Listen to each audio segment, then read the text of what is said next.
Welcome, everyone. My name is Jim Newland. I'm currently serving as the past president on the board of the La Mesa History Center, and I'm a historian around La Mesa and the Greater La Mesa and San Diego, and a little bit of work for California at the State Parks Department. And really excited to be back in person for this talk today.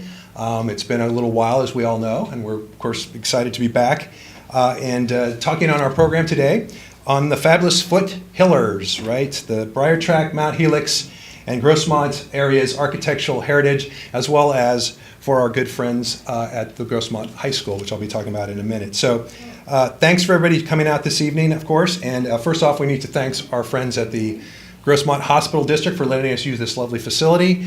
We're making it work. I guess we're the last program before they come in and update all the technology, which is good because we had to figure out a way to break into that room to fix the camera, and we've got everything. My good friend, Mr. Pitman, is going to keep the slides moving for us because I can't do it from here anymore. But anyway, we're going to make it all work tonight because we're in person, which is great after a couple years of challenges there. So we want to thank all that.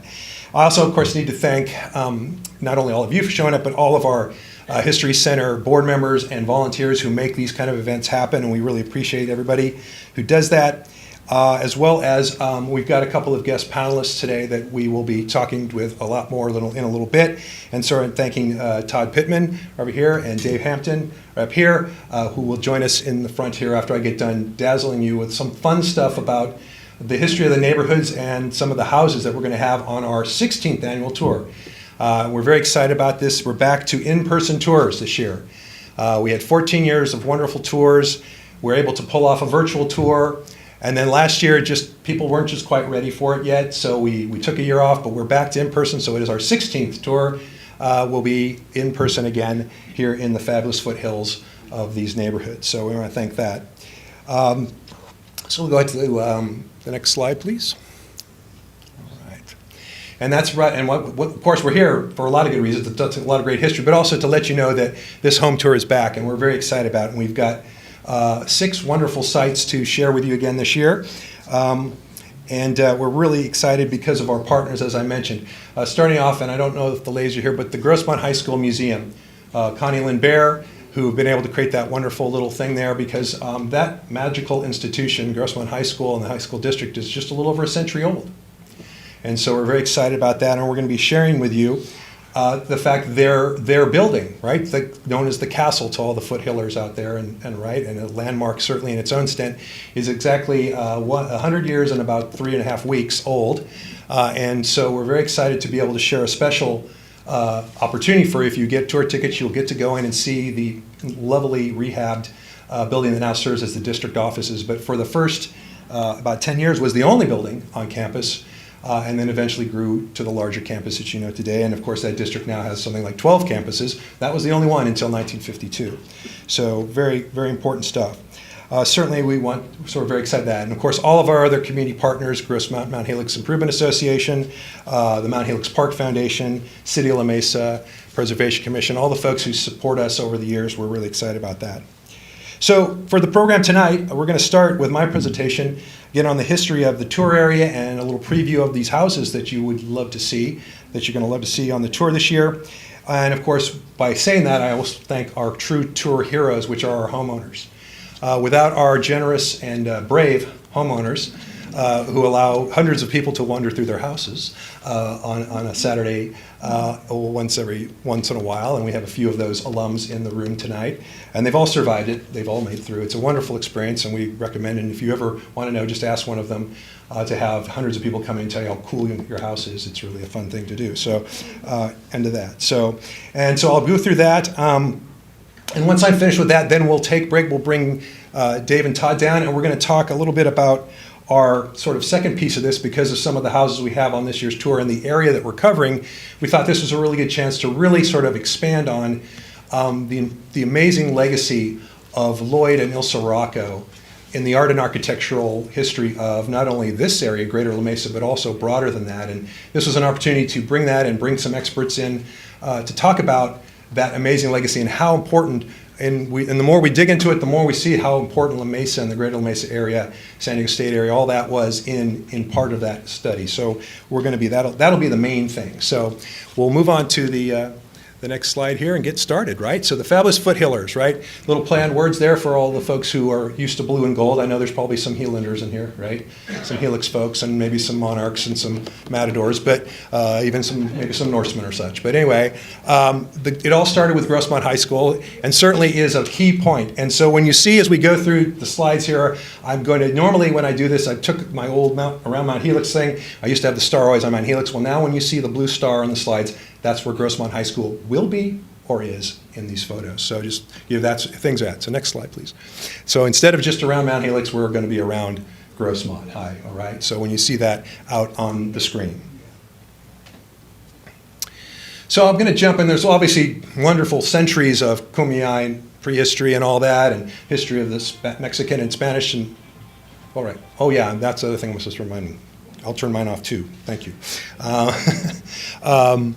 We'll jump right into sort of where suburban and things really get going here in San Diego County, and that's the great boom of the 1880s. This is when the railroads make it to San Diego, and freight line and the costs go down to get out here in Southern California. You can get here from the Midwest and East much easier than you could before, and we began to see this big push of speculation and development. And the key thing, once you have the transportation, the railroad connection that you need in this arid climate here is water. And there was a group of folks who figured out that there's a lot more water up in the Cuyamaca Mountains than there is down here. You get about twice as much rain up there. So how do we get the water from up there down here? And in 1885, that's the San Diego Flume Company who incorporates and creates the plan to go ahead and dam up Boulder Creek as it meets the San Diego River. This is now at the north end of El Capitan Reservoir, roughly where that is. And then through a series of wooden flumes, tunnels, and such, they bring the water all the way around the El Cajon Valley down through, Lakeside, around El Cajon Valley, and dump it off right here in this little park that we call Brier Park. That's where the end of the flume line was, and it was called the Eucalyptus Reservoir. So very key, and that's the picture down here on the far left.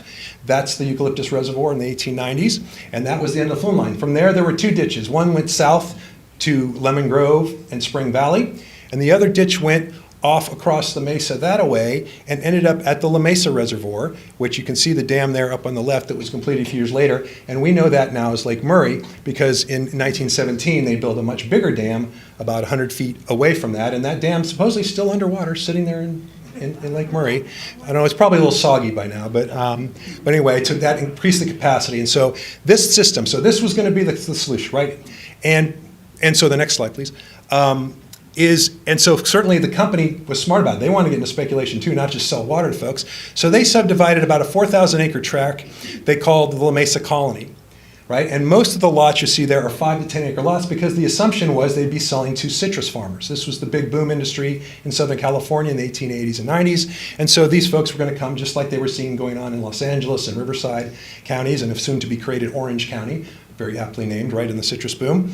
And the actual town site for La Mesa was going to be where we are today at the corner of 70th and El Cajon Boulevard. And that little grid of streets is still there on the landscape today, and that's where La Mesa was going to be. The area that's now downtown La Mesa was owned about 4,000 acres by a fellow by the name of Robert Allison, and its original name was known as Allison Springs. And that comes from the springs that are in Collier Park, and which was why he bought that land. He was a cattleman and had a butcher shop downtown, also invested in some other properties, including the Rancho Cuyamaca, some land in Campo, because he was into sheep and cattle and needed land for grazing. So that was that. So there's the big subdivision, right? That's 1885, they subdivide the La Mesa Colony. And about half of that is now the northern part of the city of La Mesa, and the part from the town site west is actually all part of the city of San Diego now. Okay, so that transportation need. So not only the railroad get to San Diego, but we got our own railroad. And you all know it today because it's basically the route of the trolley. But it was Governor Waterman, San Diego, Cuyamaca, and Eastern Railway. And this is that basically came out with the plan eventually to get that railway all the way up into the Cuyamacas, down Warner's Ranch, out east, and connect to the Southern Pacific, which was the main transcontinental line in Southern California at that point, so that they could connect directly San Diego and, of course, profits and what would come. They got as far as Foster's, which is just a little north of Lakeside. It's actually now underneath the San Vicente Reservoir. And that's about as far they got when they ran out of money, because the great boom I was talking about, of course, like all good great booms, went bust in 1889. And a lot of these paper tracks and things and these businesses didn't end up getting quite where they were going to go. The big story, of course, is that in the height of the boom in 1887-88, the city of San Diego rose up to about 40,000 population. By 1890, it would be down to about 16,000. Right? So a lot of folks who came speculated, either lost it or said, this place ain't happening, and took off. Right? And so, same sort of thing. And at that time, Allison Springs maybe had 20 or 30 residents. That was about it, in farms and ranches around the spot where that station is right there. Now up here at the top on the hill here was the Alta station, which would have been just about where you get to Grossmont, about where Water Street meets Murray today. And then there was just a siding originally. And then of course you went down the hill and you got to the El Cajon station, which was along what's now Johnson Street. And there's a good reason for that. And that's what was the El Cajon Vineyard Company's business. And the El Cajon Vineyard Company was formed by a couple guys, one Charles Johnson and Sam Marshall, right? And if you look at this map of their first subdivision of this area up here that we know today around Grossmont, Fletcher Hill sort of area, you'll see some things that are still with us, some street names like Water and Garfield and Cuyamaca, and of course down in El Cajon, Marshall and Johnson, right? So all those streets, Chase, Washington, they all come out from this, as well as keep an eye on that stone mine there that was across the road and the railroad that went through the pass here. Now the pass was originally sort of called the Cajon Pass, but since that name seemed to be popular in other places, by the 1890s it started to be called the Alta Pass. And so you would drive through the county road, or if you were taking the road through here, it was known as the Alta Pass. And interesting enough, shortly, about 1892, a fairly wealthy fellow by the name of Hervey Park, who was one of the owners and heirs to the Park Davis Pharmaceutical Company of Detroit, came in and bought a big chunk of this land and renamed it his Alta Ranch. Marshall who was the partner, had his own Via Caro Ranch, which is sort of just the other side, more sort of that north-facing part of Grossmont that went down there, as you could sort of see through the pass, right? And a few landmarks that you can see, there's still, Eucalyptus Reservoir, right? His house. And then, of course, Park also took advantage of the fact that there was a spring that fed his land right there, and so he put a dam in and put up that, and so that pond is there. And today you know that pond if you ever go to Anthony's, right? That pond is still there. All right, next slide. Here's a shot from shortly after he completes his house and barn, and I tell you, the pictures of this barn, I don't know if anybody ever built a nicer barn I've ever seen in my life. The house was kind of boring, but that barn, man, that's a nice looking barn. But you get a feel for that. The stars where Grossmont High School will be in about 25 years, but you get an idea, and he planted citrus crops, and sort of ran it as a sort of secondary winter home from the harsh weather of the east. And just happened to be that his partner Davis purchased a large part of Rancho Hamashaw as well. So they knew San Diego was sort of interested in them as a place to come and hang out, and you can sort of see the pond there in the middle of that shot. It was sort of a central sort of, for the 1890s, you're talking about just a few. I mean, El Cajon Valley's only got maybe 100 residents through the whole valley. Up at originally Allison Springs, which was already renamed La Mesa Springs, there was maybe 40 or 50 people living in the general area at that point. Still a fairly small rural place, right? So Parks Ranch was kind of held up as sort of this amazing place that improvements. Look what we could do if we just have the money and the capital. We can make this happen. It's a happening place. We've got water, et cetera. Let's make it happen. Fortunately, Hervey Park dies in 1899, even though that barn was, as noted in some of those articles, great places for dances and gatherings of people in the community, and was on the road, on the main road that took you down to El Cajon. It sort of sat, and there was a lot of concern at that point in 1900. Next slide. The other part we have about the turn of the century was this was also a period where we were going through a drought. Starting about 1897 through about 1904, it was just a series, about 6-7 years of almost no rain, which unfortunately then turns bad for that Flume Company. By 1900, they are upside down and in full receivership to their English bondholders. Right? They are upside down and out of business. The citrus industry really never takes off here because of that drought. We don't see, the kind of success we have here, and even San Diego County overall compared to Riverside or Los Angeles, we took off. It was a little too dry. Did all right with lemons in some place like Chula Vista where they had some extra water sources, but in general, not the kind of booming major money that would make places like Riverside or Redlands in the 1890s top per capita places to live in the country because of those ranchers who were in the citrus industry back then. So, yes, go ahead. In the meantime, the ability of the automobile as well as the improvements on that, having that train line right through there, allows the beginnings of the suburban development of that. And by 1912, we have a little incorporated city of La Mesa. They had grown to a whopping 700 folks by that point, right? City of El Cajon met about 650 and needed 600. They just made it. About 9 months later, in 1912, they incorporated. So you have this sort of beginnings of where we're going for the suburban sort of focused residential versus just on the rural agricultural history for the area. At the same time, you're beginning to see these were progressive in the narrative of 100 years ago, sort of the Republican Party being the more liberal party at the time. I know, but that's the way it was then. And really pushing it. So you begin to see some really interesting architectural things. Mead and Requa do this Mission Revival Grammar School, which is the beginnings of the merger of, at that time was the Allison and Spring Valley schools, into creating this grammar school that would be the only grammar school in that district until 1942. So everybody in La Mesa or in Spring Valley would go to that school, K through 8, there, and that was Requa, and that was sort of a landmark sort of show of community spirit and significance of having that wonderful Mission Rival school. At the same time, you're getting other architects beginning to do projects such as Emmerbrook Weaver and his Congregational Church on 3rd, which that building is still there. The 1925 Spanish Colonial is just on the corner there at 3rd and Lemon, but that building's still there. It's now the rectory. Goes back to Emmerbrook Weaver. Next one.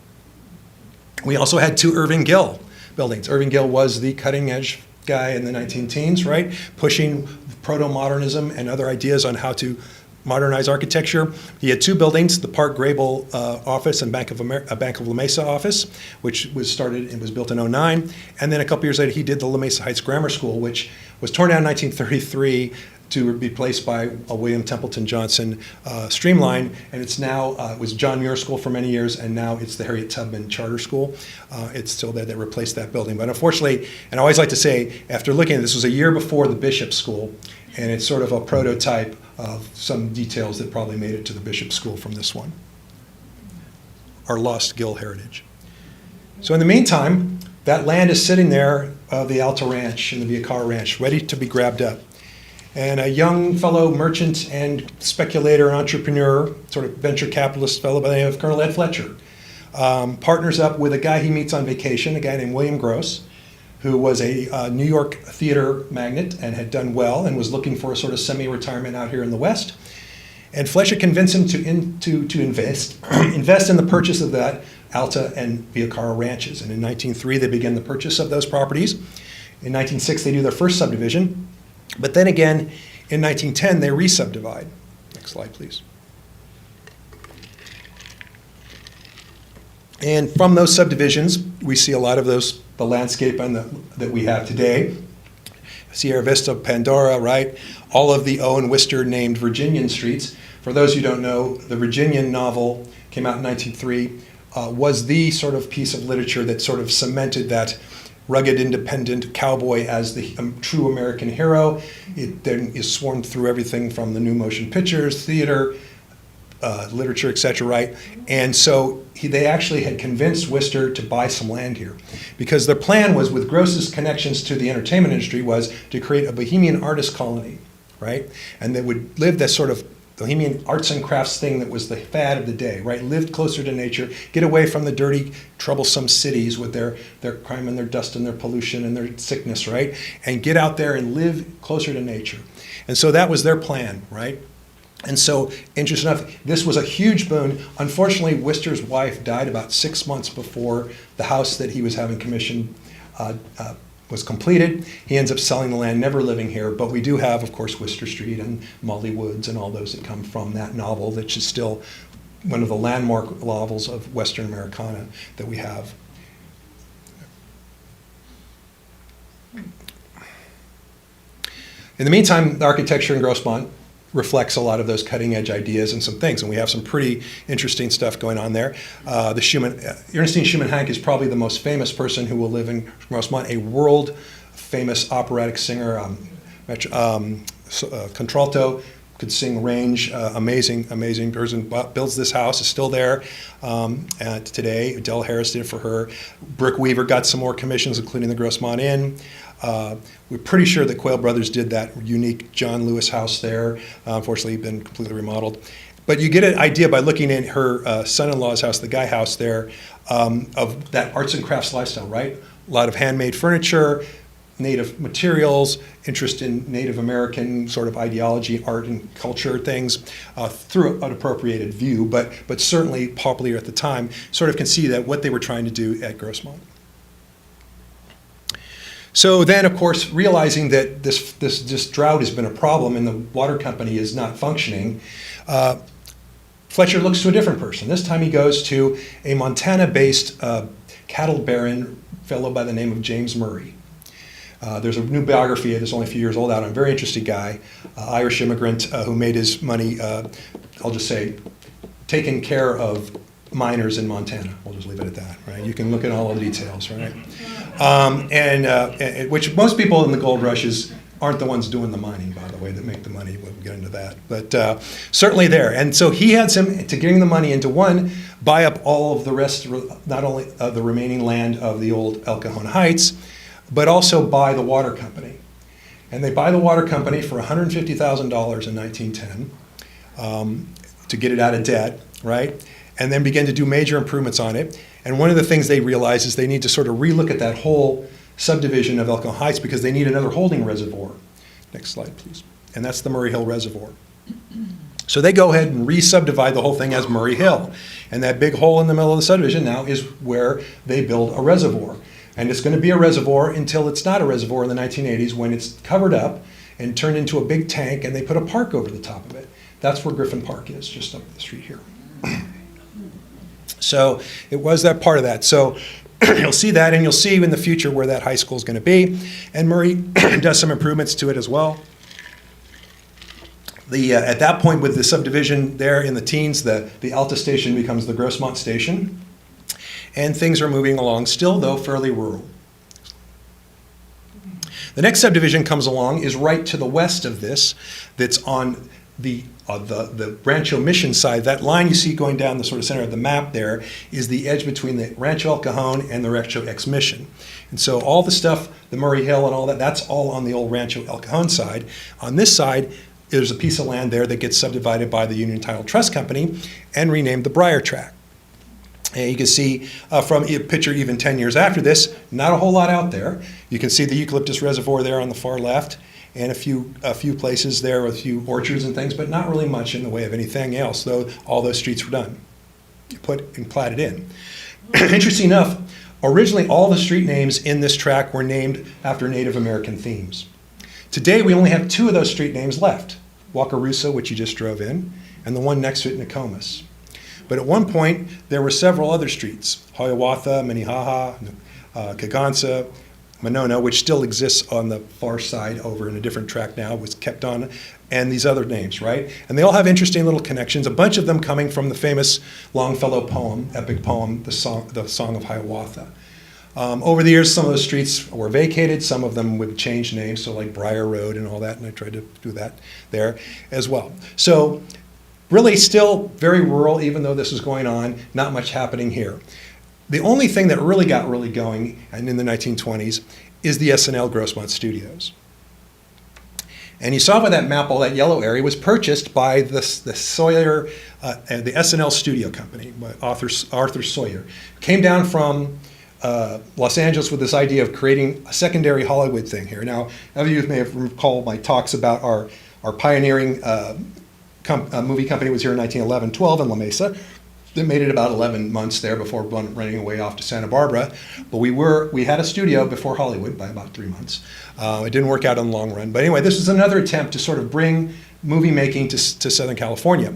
And they go ahead and spend enough money, they get money together, they build this studio building, and they put some sets in, and they get going. But about 2.5 years in, Fletcher and the other local investors realize they don't have any money left, and they don't have any movies made. This is not a good combination. And so they quickly take over the company and reform it as the Grossmont Studios. It makes it technically about 3 years, also producing only a few films, some educational things, a few westerns, not too much. And by 28, they were also out of the way. We were just too far from the rest of the movie industry. This is why we'll all consolidate to Los Angeles. Even that company that was in Santa Barbara that moved from here, the Flying A, moves to Santa Barbara. They do FLAIR for a few years, but as time goes, everything's consolidated into the Los Angeles area, and they end up having to go under. These guys really probably didn't have a chance at this time to really make this work. There just wasn't enough actors, techs, experienced folks to make it pull it off. But in the meantime, it was kind of fun, and this was about the only thing that was really in the Brier track at this point. And interesting enough, they go under in 28. So here's Fletcher holding this building. So he leases it to a restaurateur who puts a roller rink floor in it, and you have roller skating in the old studio building until it burns down in 1934, ending the story of the SNL studios. Okay. So if we look at this county aerial from 28, you go to sort of see how rural it still is, right? You can see there's the highway, which has now been renamed US 80, the system created in 1926. Where the studio building was, the outdoor sets, a couple of the streets are in, some aren't. You get a feel for all that. The Murray Reservoir up at the top, right? Which gives you just a feel. It's still pretty rural. And even Grossmont, not a lot of houses at this point, maybe 20 or 30 in that whole area at that point in time. All right, so I know that thing on the end was also by 1928 was already there, and that's the Grossmont High School. So let's tell you really quick on how we get to this high school, right? So high schools become this sort of key sort of component of communities starting in about the 1880s and 1890s. That secondary education is necessary for a community to bring your children the opportunity. As we're urbanizing, as technology and modern society is coming, you need to go beyond the 3 R's. You need to have opportunities to learn about engineering and other fields, as well as some of the other sort of things that are going in high school curriculums, including things like home ec and shop and all these sort of trade things, right? And so also the American history curriculum to try to Americanize our immigrant populations that are coming in from places outside of Northern Europe. And how do we do that to try to create that story, right? So this is all going. And in the 1890s is when California gets its first high school law, and you begin to see the high schools pop up. Our oldest high school, of course, is Russ or San Diego High School, but there was also small high schools in effect with curriculum as early as 1880s in Julian. Fallbrook, Escondido, Ramona are some of the earliest high schools. So the area around El Cajon, La Mesa is saying the same thing. We need high school. Interesting enough, we did have one as early as 1893, the original El Cajon Valley High School. It was out in Bostonia, near the corner of 3rd and Broadway. That building there is the 1907, the second building that was done. But for most of the folks in the rest of the districts, whether you were in La Mesa or you were in Santee or Lakeside or Spring Valley or whatever, it was too far to get there, and it wasn't on the rail line in 1907, right? No, people have cars, so there was no way to really get there. It was very inconvenient. And then, of course, after 1912, when both El Cajon and La Mesa incorporate, they no longer can just send their kids into San Diego High School because they're no longer paying into the county school taxes, they're paying to the city.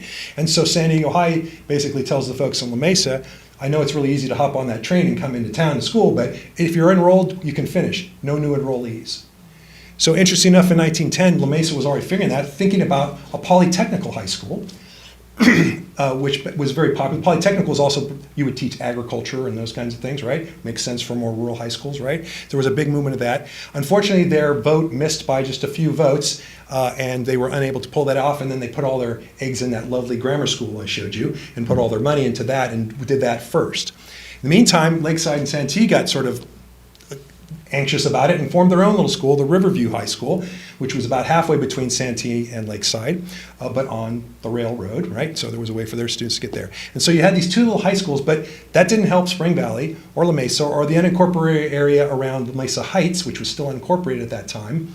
They couldn't go to San Diego schools, and they were too far to go, right? So they needed to find a solution. So shortly after World War I, those two districts merged together and meet with the folks in La Mesa Heights and La Mesa and Spring Valley and all this, and say, let's get together and form one larger Union High School district, the Grossmont Union High School District. In 1920, it is formed to almost unanimous vote of the community, saying this is the solution we need. And guess what? We need a place to pick too, because we need it to be central. Someplace it's on the highway, someplace it's on the railroad, so you can get there if you don't have all those options, right? And a nice prominent spot right here in Alta Pass. Ed Fletcher, being a very smart guy, knowing that most of the tract in Murray Hill is still empty, offers up the property He also offers up all the stone from the quarries. Remember that little stone mine thing on the map? Pretty much all the slow lanes on the eastbound from about halfway up here was just a big stone quarry. There's a little bit of remnant if you go up off Shadow and Grosseille, you'll see some outcrops with the cuts in them. But basically, that was the quarry. So he also offered up all the stone, helped save that cost on the school as well as the site. So for year one, they actually held school at Riverview because they didn't have a school yet, right? They just scored a district, but they weren't, what are they going to do? So they were holding school at Riverview, beginning to raise the money, doing all the important high school things like football and everything like that, right? Well, there's education in there too. But anyway, and so move forward on that, right? And so give you an idea, they picked that site right there, and just to give you a feel of just still how rural it is, right? There's the pond, the highway, Water Street, the reservoir. Don't see much around there, right? And that's the spot they picked for the high school. And they hire a San Diego architect who's already becoming renowned for schools. His name was Theodore Kistner. He started about 1912-13 with doing school contracts, and in fact was chosen as the district school architect in 1914. Excuse me. And was in the process of building all kinds of schools, including Memorial and Roosevelt, which were the two new fancy things, middle schools. My gosh, junior high schools. It was a whole new concept at this point. He was designing those as well as he had already done the design for Riverview. And his style really sort of, and then so his plan for Grossmont High, knowing that it's stone, picks that up, right? And so what you're seeing there is the idea of the wings, so that you can have multiple windows on rooms, so to try to light. You know, electric lights in 1922 weren't all that hot.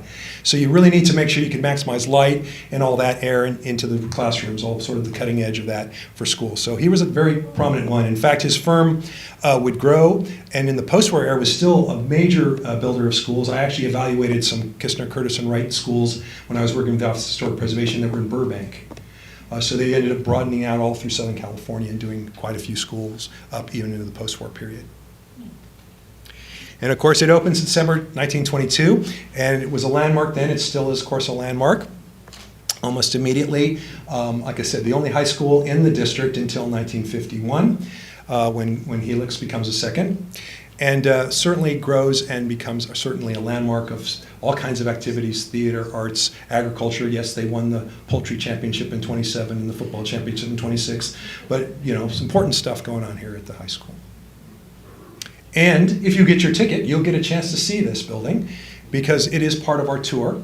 In 2014, they did a major rehabilitation on it. And updated it so it is now the district offices. It's in part of the high school, technically it's the district office, but you're going to get a chance, and thanks to our friends at the high school museum and the high school, it'll be part of our tour. Meanwhile, to the south a little bit, Fletcher's Kilgo. He's a really good venture. He's always the guy with the 10% investment. He's a smart guy, right? He finds the money. A bunch of folks get together and they decide that they need to get that higher peak subdivided and ready for housing, and that's Mount Helix. In subdivision 1916, though it also will sit pretty empty. Other than the fact that in the next year, the slide coming, it's coming. Big pictures, is when the Easter sunrise services, which had started at Mount Nebo in La Mesa, end up moving to Mount Helix at Fletcher and the San Diego Advertising Company's request. And interesting enough, Fred White, who is is one of his partners, he was married to the Yawkey family, the Yawkeys of Wisconsin, lumber magnates, much richer than the Boston ones owned, the Red Sox. Anyway, and so they're related though. Anyway, and so they go together, bring in Rick Gwen Jackson as well as Roland Hoyt, and design this amazing nature theater, of course, still with us, and is a great landmark of the arts and crafts style, and was very important, and of course serves us to today as a great park for the community. Let's go to the next one here. All right. Now, in the meantime, Mount Helix is going to need to be sort of pushed off. And in the late 20s, as the boom of the 20s is going, we begin to finally start to see a little more housing coming in. That's partially to the direction of Fred Hansen, who brings his fortune to this area in about 1924, subdivides most of the eastern side of Mount Helix into Calavo Gardens, and also promotes the avocado industry as a sort of way to make a little bit of money and sort of create your own gentleman's ranch of having a lovely home and maybe an acre or so of these wonderful fruits that will grow on the side of a hill with little water and not a lot of soil, perfect for the area, and begins pushing that. And that really becomes where Mount Helix gains onto its reputation as a place of the avocado ranch in the interwar years, and with Spanish and colonial and revival style houses.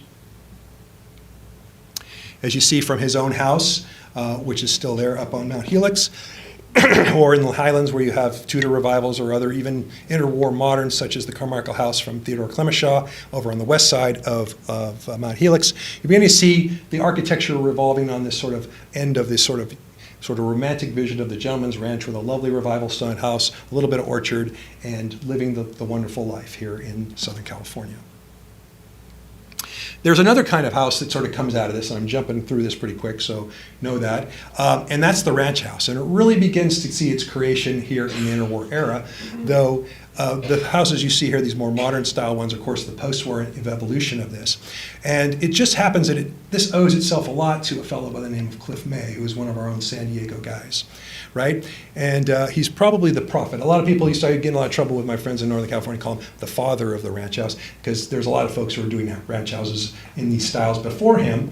But he was the one who really helps promote it and turn it into the style that is going to spread across the world. In fact, many scholars will say that he may be the most prolific architect with over 1,000 custom homes, as well as maybe 18,000 tract homes affiliated to his designs. His sphere all over the US and certainly the West mostly, but certainly out through the East Coast, Caribbean, Mexico, Australia, etc., right?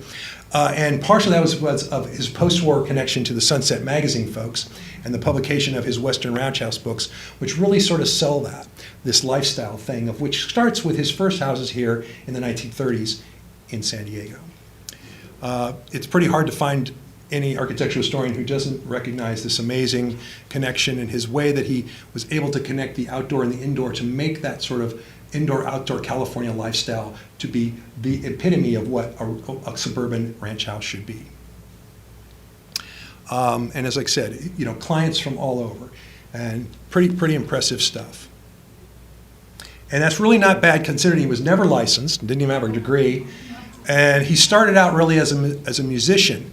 He grew up in Mission Hills, and so he was close to some really interesting historical precedents. Next slide. One, he used to climb down and look at the houses, and at this time, this is long before Old Town's a park, but sort of a little historic site, and sees the Estudillo house, and he was connected that from family relationships. He used to go to his aunt's adobe home up in Rancho Santa Margarita, and he had that sort of understanding of those 19th century Hispanic influenced adobe homes that were here in those periods as a way to live in a place that didn't have a lot of timber, so you used adobe mud to build houses right, and it allowed you that indoor-outdoor as well as the way they designed those houses, and I'll talk about that. Now, like I said, he had this fairly successful dance band. He was playing everywhere from the Hotel Del to the brand new Bostonia Ballroom, which was out here in El Cajon. And then he was going part-time to San Diego State College. This is still when it was up on its University Heights site. And he ended up meeting this gal named Jean Lichty, who just happened to be the daughter of Roy Lichty, the real estate developer of Talmadge Park. And when they got serious, the story is that Roy told him, my daughter's not going to marry a musician. You need to come up with something else. And so he also was pretty good at woodworking. And so he then decided to go into California or Monterey style furniture. And the story is that he had done that, and his father-in-law then of course allowed him to put the furniture into his real estate office. And we'll go to the next slide here. And when General Leary walks into the real estate office in 1932 and says, wow, that's some nice furniture. Who designed that furniture? Oh, my son-in-law. Well, tell him to design a house for me to go with it. Maybe some apocryphal, but I think it's pretty close to what happened.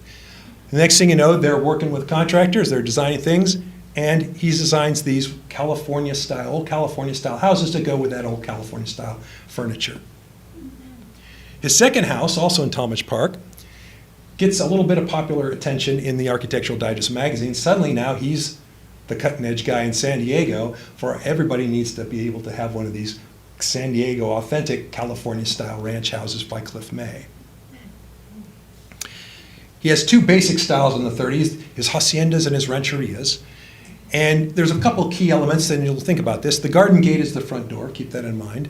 It's always built around that patio, so that the patio and the garden are like an inside room. It's enclosed in your patio, right? So you go in, that idea of the walled sort of U-shaped adobe, that you go inside and you live in and out through that space. And as he quoted later, you know, if you can't walk, if you can't walk out into the ground and you have to go up and down steps, well, that's not California living. You got to get in and out of this house, right?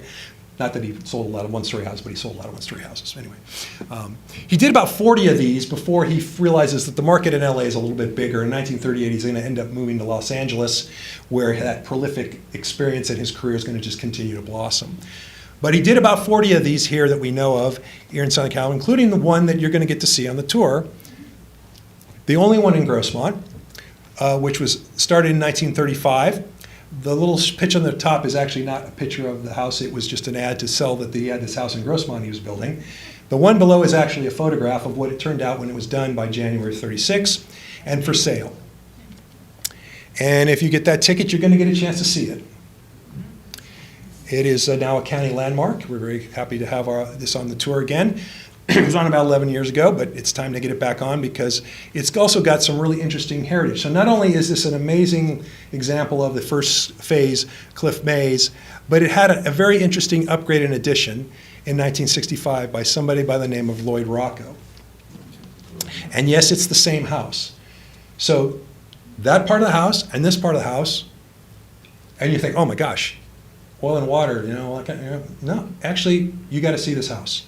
I think Lloyd, this is one of Lloyd's, in my opinion, really fascinating job of way to make something that was clearly his style fit in the character scale and all. And so when you get in there, you're going to see this addition, the new kitchen, the dining room, the entryway, and then you'll walk right into that Cliff May and you just won't notice that you did that. So don't miss it. So by this point, let's jump into the post-war era when, of course, really exponential growth occurs throughout this whole area. This is really where things get going. And of course, we're going to see styles that go from those sort of revival styles into the more modern. And back then, this whole soul dream after the war, to come out, to have your 2.5 kids there. Oh, well, today the dog counts as one now. So it's 3. They used to be half. And of course, the swimming pool, the whole thing, living all that experience, right? And having that sort of lifestyle of the dream suburban lifestyle, away from the concerns of urban and city life, but close enough in, and you got your automobiles, and you can move in and out, and it's all connected. Got to go for it, and this area is going to be part of that growth. Let's go ahead. One of those guys, one of those companies that actually jumps into this in the post-war era is Jackson Scott, who actually were centered here in La Mesa. Stanley Scott and Marvin Jackson were both sons of contractors who had built homes pre-war, and in fact, the fellow who built my house in Kensington was Marvin Jackson's father's partner, Carl Hayes. And they had done that, and they both retired and sort of handed their companies off to their sons, and they merged together and realized it's not just custom houses, because pretty much before World War II, you bought a lot, all right, you talked to a contractor, maybe they built one spec house, and then they had a plan book, and you picked what you wanted. It was sort of what we would call more custom building, even if it was small houses like you would see in a place like Rolando or someplace, right? But at the same time, then after the war, with the whole mass production, prefabrication, and the demand for housing as California grew exponentially after the war, all those GIs going, hey, this place doesn't have any weather, I'm coming back here, right? I'm not going back to Wisconsin, I'm coming back here, right? I'm not going to shovel snow anymore. And so you had this huge demand, right? And they were some of the first contractors here to do tract homes. Starting in about 1948-49, in areas like Rolando, La Mesa, Webster, Redwood Village, they are doing tract houses. They are pre-building, they're getting their financing, pre-building the houses, and selling you the pre-made house. Garage left, garage right, some of these neighborhoods, pretty entry level if you're talking Redwood Village. Medium range, Rolando, La Mesa a little higher up, right? But still doing that. Now they're still doing custom homes. In fact, Marvin Jackson has Lloyd Ruocco build his house over off Mayapan Drive over there for him as to be going that edge. In the meantime, Stanley decides to do his own company, build his. Oh, and by the way, Jackson Scott did a couple other things that were pretty big. Their biggest project was Del Cerro, 1955. Very important development, higher end, looking for the professional class, trying to go after the San Diego State professors, as well as the Jewish business community. For a lot of people to realize, with a lot of the old deed restrictions and concerns, one of the college area was a place where the Jewish community could live and build houses, and many of the developers were that. That's for a while we had, I don't know, 6 or 8 temples just within a few miles of San Diego State. And the original Jewish Community Center that is now in University City was at 54th and University Avenue. So that community was really centered around here. La Mesa had a couple temples as well. So just another thing, and several of his partner developers were Jewish folks there in Del Cerro. It was a very interesting sort of side story to Del Cerro. And so Stanley's house is also on the tour. It's in the Brier Tract. Both Stanley and his wife Virginia were very involved in the community here in La Mesa. She with the Women's Club, he with the Boy Scouts and the Chamber of Commerce and all. They originally lived in Porter Hill until this house was completed for them in 1950. The plans say Stanley Scott and the Jackson Scott Company designed and built it. It's an amazing piece of architecture. It's only had about 4 owners. As you can see from the 1951 article in the paper and the picture today, there's almost no changes to this house.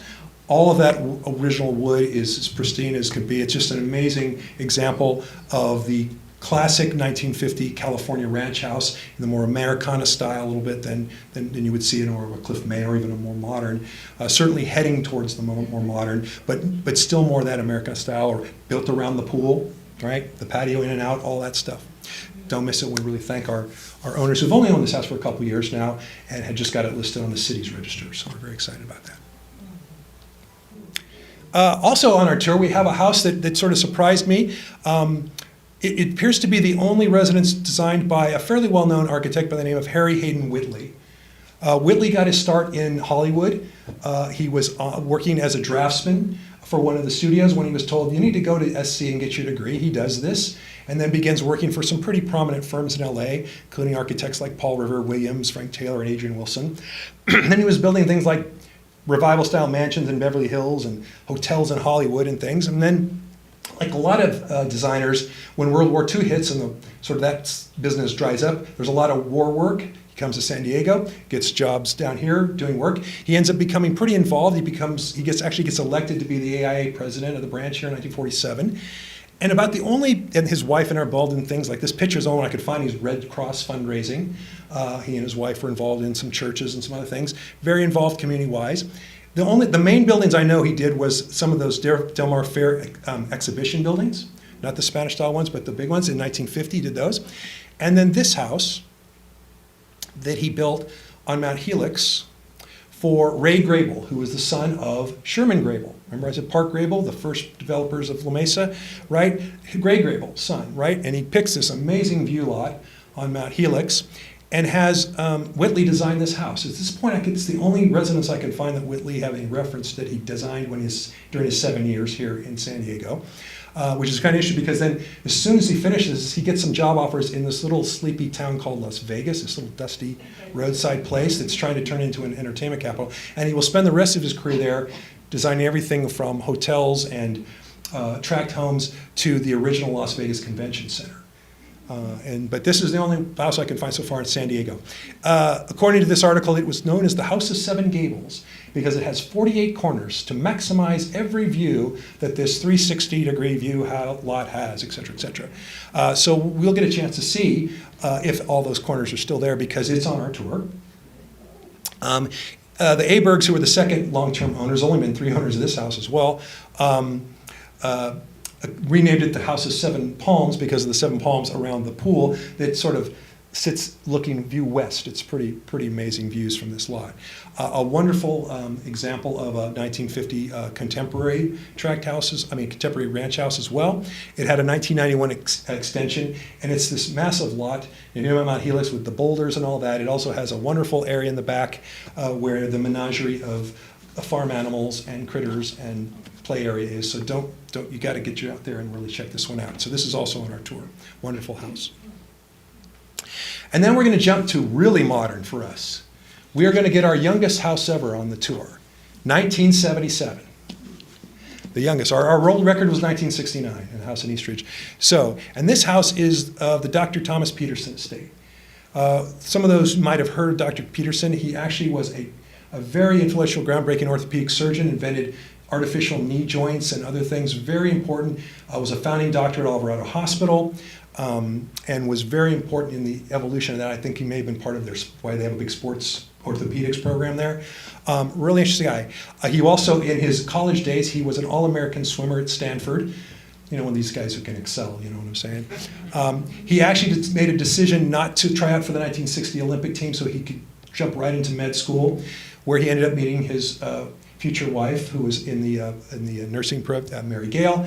They then ended up in San Diego, and he bought this lot actually in about 1970. It took him about 7 years to design it himself and then find an architect, in this case Joe Louis Wilkins, who was the guy who stamped all the drawings and all that. I can't find out much about him other than he did these drawings and stamped them and got them permitted and got the house built in 1977 for Dr. Peterson. It is clearly 70s contemporary. It has a unique loft place that you have to, the only way to get up is that staircase. It has a fascinating bit of stained glass, including a lot of animals and things, as well as this amazing view. This lot has full views both to the east and the west. So if you look to the west, you see all the way out to the ocean, to Mount Soledad. You look to that, you see El Capitan and Cuyamaca. It's just, he had the right lot. I'm telling you, he had the right lot. It also, of course, has a big swimming pool, as you might guess, a pool house, trails, this is how big this lot is, there's trails across it, a tennis court. So you see why I call it the estate, it's the estate. But everything I can tell from his, and it's so nice, his 4 children are offering to share this house with us, and our foray into the 70s begins here on our home tour with the Peterson estate. Now, in the meantime, what's going on while Helix is filling in that we've just covered? We're going to go back over to our friends in the Brier tract. That shot there is about 1962. You can see the houses already going up Grossmont and Helix. Get the next one here. There we go. And basically, a lot of things are going on. So remember, there's almost nothing in the Brier tract, as I was showing you, right? Well, after the war, that's going to change. Right before the war, in 1937, the La Mesa Knolls tract was subdivided just to the west. And that's the arrow there from the west side. And there's only 2 streets, Lakewood and Kingonson, an expansion of Kingonson Street from Brier tract. And it was called Lakewood because, of course, it looked at this reservoir right here at that time that was still around. And so that's why they named the street Lakewood. Over the years, of course, that reservoir is going to be abandoned by the water company, filled in, and becomes ball fields for a while for the city, and then becomes Briarcrest Park. All right. In the meantime, other subdivisions are coming up. In that area between the pond and Severn Drive becomes the Severn Grossmont Hills tract, a high-end tract home designed with homes designed by the noted Los Angeles architect Edward Fickett, as well as a couple other designers. And it's a tract, but with high-end design houses. We tried to get a house on the tour, just nothing was quite matched up this time, but we'll get back there one day. And as you can see by the ad there, certainly shooting for the professional level market on those homes in 1958, 59, 60. Other things that are popping up, Anthony's Restaurant goes in 1960, Paderewski, Mitchell, and Dean. So you're seeing the sort of evolution as La Mesa is beginning to sort of move into that modern mid-century sort of feel. This is about the same time you're going to see Grossmont Center developed. You have the hospital opening in 55, right? And then you've got the Grossmont Center, Welton Beckett, 1961. So you're beginning to see this sort of move as La Mesa's making its sort of stand as a hot and hip neighborhood. You need to move here if you've got connections, and this is the place to live out your American dream. That's right. So by 56, you can sort of see, there isn't Severn Hills yet there, that's that sort of empty spot there, but the Brier tract's beginning to see houses fill in. The Knolls is filling in, there's many houses there as well. Hospital there, and this is before the Grossmont Center, though the interchange at Jackson had just been completed. And at that time, the road, they made an interim road that went right across the Mesa up to the hospital to get there, because previous to that, you had to come in Wakarusa to get to that was the only road to get to the hospital early on when it was open. And of course, that road will be eventually rerouted once the shopping center comes there. But it just gives you an idea that the suburbanization of this area is happening here in this period. Now, a couple things are going to happen. So here's a little later. This is 1959. So you can see that they're just grading for the Severn Hills. Brier tract is there. The La Mesa Knolls community is pretty much built out, as you can see from that photo there. Houses all along those streets, a full-on neighborhood. But the first of several freeway expansions is going to start to affect this area. By this time, that on-ramp, which goes to the brand new, from westbound 80 to what then was known as the 67 of the Bancroft Freeway, we know it's the 125 today, right, took out about the southern third of the Brier tract subdivision. Literally just cleaned it out. Caltrans came in, was called Division Highways then, bought up the houses, sold a few off, cleared that out, and put those lanes in, right? So you can see that point, that begins to be the sort of first change. La Civita Road gets affected and everything. In fact, it's not even out there anymore today. Next slide, please. And of course, this shot about 1960, you get a little better close-up. So this was a shot from the hospital district collection. You can see that whole neighborhood just behind the hospital there, fully developed. Almost all the lots full for those two streets. There's a close-up of it over there cropped up. And as you can see by the photo in 1960 before the shopping center, the main way you got to the hospital was the new interim road. But there was, only other way was Wakarusa, and then because there was a whole neighborhood in there. Obviously, that changed again once the 125 is extended north in the late 1980s. These shots show that by 1988, all the houses in La Knolls are gone. Just the streets are remaining.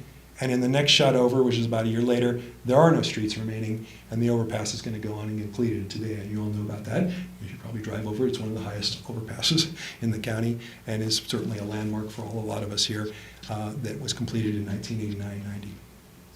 But it wiped out La Mesa Knolls. And so why is that so important? Why do we need to tell you that? Well, it's because I've mentioned Lloyd Ruocco and his wife Ilsa, and we're going to talk a little bit more about them here in a minute, but this is where their first house was. And we also believe that there were multiple houses that Lloyd designed in these neighborhoods that were taken out by freeway expansions. And so we'll talk a little bit about that. Some we can lock in hard, others we're speculating, others we're still digging on. And why is that so important? Well, this is the house that they move into shortly after they're married in 1945, and it becomes a very, very important place when we get into the discussion of the heritage of art and architecture in this county. And it's going to be, we're going to expand a little bit about how that role and how La Mesa fits into that, the greater La Mesa area, as well as San Diego State, in sort of pushing to where these guys are going to go. And for most folks, and you'll hear, Lloyd is sort of considered the father of modernism in many ways here in San Diego County in architecture and design and urban planning. And so the fact is that this house was sort of key to that. Of course, as I say, and his wife, Ilsa Ruocco, was a professor of art at San Diego State and influential in stewarding and supporting many artists and artisans throughout the region from her position there, as well as her influence. And they create a thing called the Design Center, which we're going to talk about a little more, so I'm not going to go into too much now, as a place, and certainly from there, as well as at their home, which was known as El Cabo, they would meet with many folks who were going to become significant players in this art and architecture industry and profession here in San Diego County. And so we want to make sure we could get to that, even though it's not there anymore. We wanted to bring it up because it is significant in the history of both the La Mesa area as well as this region. And there's some more shots of it, and you'll be able to see some more of these up close as we move through the rest of our program today. But certainly, cutting-edge organic modernism, design style, just fantastic work, and certainly groundbreaking at the time. It was completed in 1945. There was at least a couple houses we know for sure. This was the 1969, the spec house that Wesley Ishikawa lived in for many years until they tore it down for the freeway. But certainly, you can see even there, he's evolution of style, and interesting little evolution that Todd can explain. But don't fear, it's not all gone. We still have a few of those houses, and this is one that's on a tour, and it is in the Brier Tract and will be on our tour, so you don't want to miss it. So do not fear that you will lose it all. And it is an amazingly wonderful example. I don't know if Jeff and Vinny are here, but a wonderfully restored, and it is a city landmark. It's the first modern house to go on the City of La Mesa's register style house. And it is just a great example. It's prototypes, Ruocco's Garden Villa, which we'll hear a little bit more about, but really sort of evolution of where Lloyd was in his design of that indoor-outdoor concept, that his interpretation, not Cliff Mason, but his interpretation of that, and how it fits in to what he was selling as a lifestyle and as architecture for not just folks who could afford an architect, but hopefully to be spread out to folks who were regular folks like everybody else, right? That's one next. And I'm going to sort of wrap up with sort of the sort of first time La Mesa sort of gets a public view of Lloyd Ruocco. Like San Diego during World War II, we were going through exponential growth. The county's going to double its population in about 3 years during the war, right? So think about that for a second, right? It's going to go from 200 to 400,000 people in 3 years. This is when the federal government and California says, you're going to connect to the metropolitan water system whether you like it or not, because you don't have enough water to keep doing this. And we need you to keep doing this because we just spent all this money on these military bases. We've got aircraft plaque. You need to get with it, right? And so there's a wonderful study that the city commissions that says we got to think about how we're going to expand. So they're looking at things like freeways and all this, and how do we take empty brush land and turn it into houses because we got this huge demand, connect water systems, all that infrastructure, right? Well, La Mesa is thinking the same thing. So they're 4,000 residents in 1940. They're going to be 10,000 by 1950. That's a pretty big jump for a little town, right? And so Mayor Ben Pollock, who actually was in the last of his 4 terms as mayor, was not worried. Not thinking this, I got to figure this thing out for us too. So he, in late 43, he creates the Greater La Mesa Committee with the idea of planning. What are we going to do? We need to consider industry, recreational assets. So this is where we get a lot of the stuff that comes out of this plan, are like the industrial zone that we know about there, right near the freeway.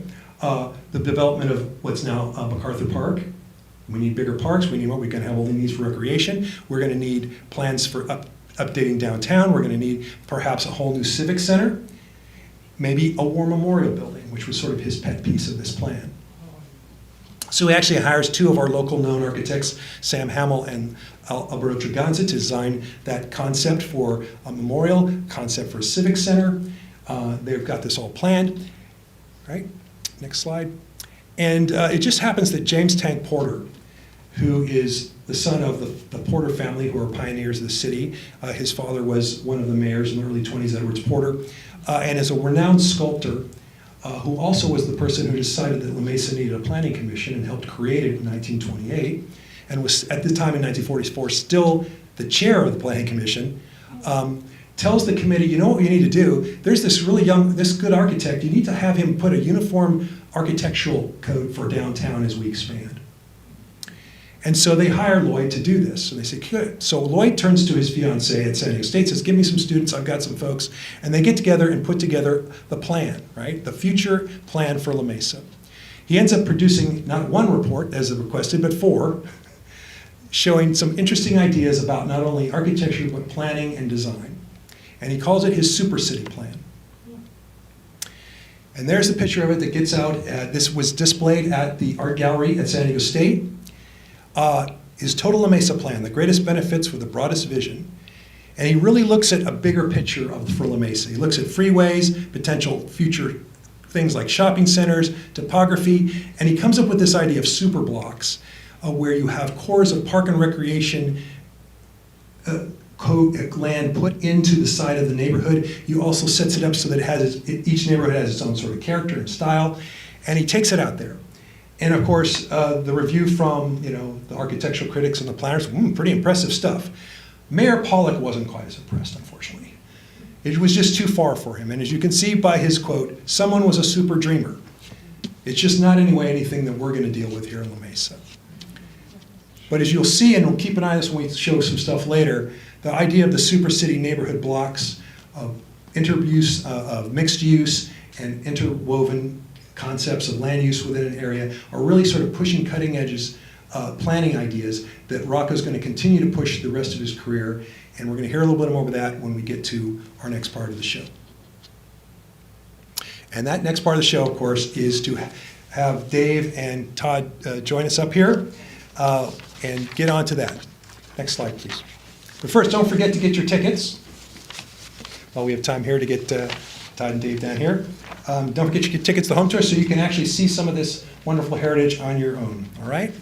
All right, so next slide.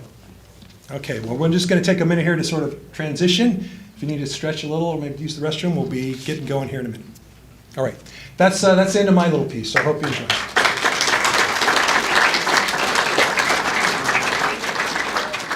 Good thing to know. All right, so I'm joined today with Dave Hampton. Dave is a historian, scholar, curator, all things art, post-war San Diego. Does that sound about? That's fine. That sounds good. We could butter him up some more, but he'll talk anyway, so we don't have to worry about that.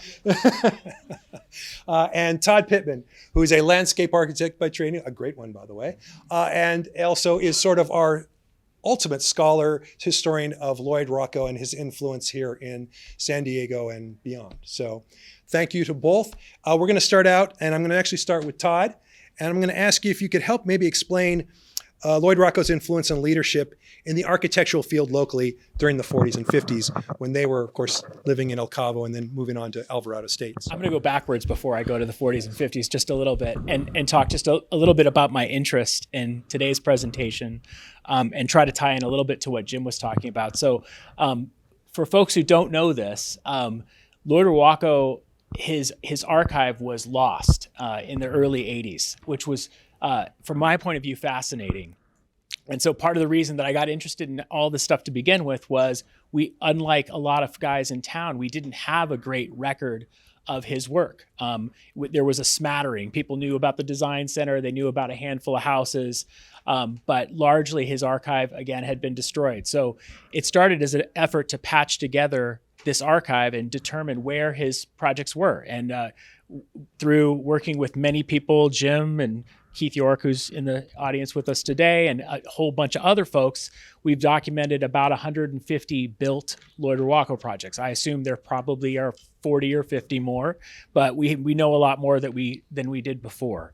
But one of the fascinating parts of that story is the tract we're talking about today. So this Brier tract has been this very interesting thing for years. So we was always known that El Cabo was in Brier and that the freeway expansions caused the demolition of that house in 1983, and it actually went in pieces. So as the freeway expanded, portions of that lot were lost, unfortunately. But as I was learning about this, I kept hearing about this artist colony, and an incredible story. And as Jim mentioned, we know about some of the houses. We know about some of the houses, but not all of the houses.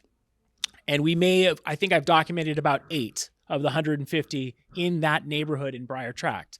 And we suspect there are more. And the idea there was that many of these were artists that were involved in different organizations that were prominent in the mid-century that Dave's going to tell you all about.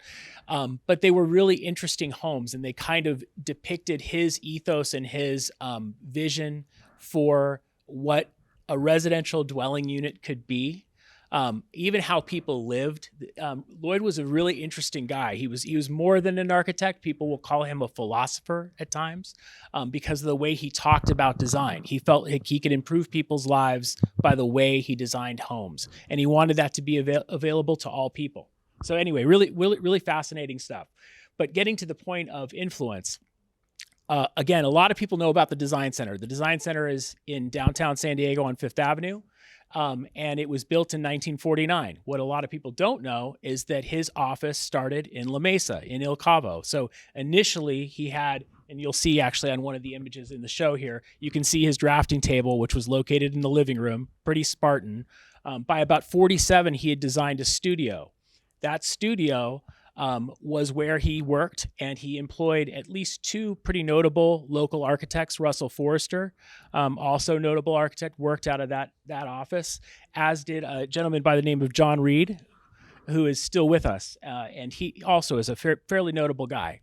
So these were all guys that were working in La Mesa, and of that 150 projects that I just mentioned, about 25 were built in La Mesa and from that house. So, his legacy really did start in La Mesa, and he went on to influence people throughout his entire career. So I could talk about that a lot, but I'm going to try to focus on La Mesa today. So that's I think the beginnings of his influence. Maybe you can try to explain how she influenced the art profession here in all the artists who were engaged through her work at State and beyond.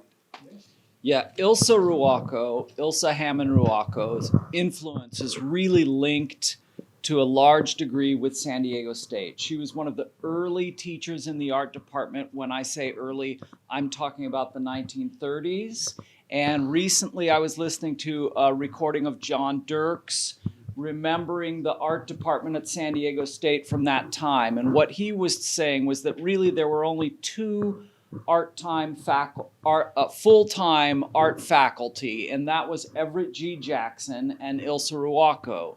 And Ilsa taught primarily, some of you may have had her, some of you may have known her in other ways, but She primarily taught ceramics, and as an offshoot of ceramics, she taught sculpture, but she also introduced interior design and an environmental design program that did not exist prior to her launching that. So a lot of people studied with Ilsa and Everett G. Jackson, a lot of longtime, much-loved San Diego artists. John Dirks, who we're going to talk about a little bit more, was one of their students and went on to teach there for many years. And another person that we're going to talk about more because of his residence in the Brier Tract area was the painter Gene Swigert. And for those of you who don't know Gene Swigert, he was a longtime San Diego painter. He embraced modernism, but really used representational subject matter. So he used figuration, he used recognizable people very frequently, but in a way that was unnerving and surrealistic. And so he bridged a kind of divide between what we think of as modern art in the 1940s and 50s with abstraction. He was not an abstractionist. He painted in a highly, highly well-rendered, realistic way, but the images were very unnerving. And sometimes there would be a lot of male frontal nudity, which people were not used to in, say, even the 60s and 70s. But he was really loved by generations of San Diego painters that studied with him. People like Russell Baldwin, John Baldessari, Fred Hawley, a whole litany of people that went through the San Diego State Art Department in the 1950s. So he studied there and later became a faculty member in about 1947. And one of the things that we recently happily discovered together is that Gene and his wife Mary Swigert lived in a home in the very neighborhood that we're talking about, in the Briarcrest tract.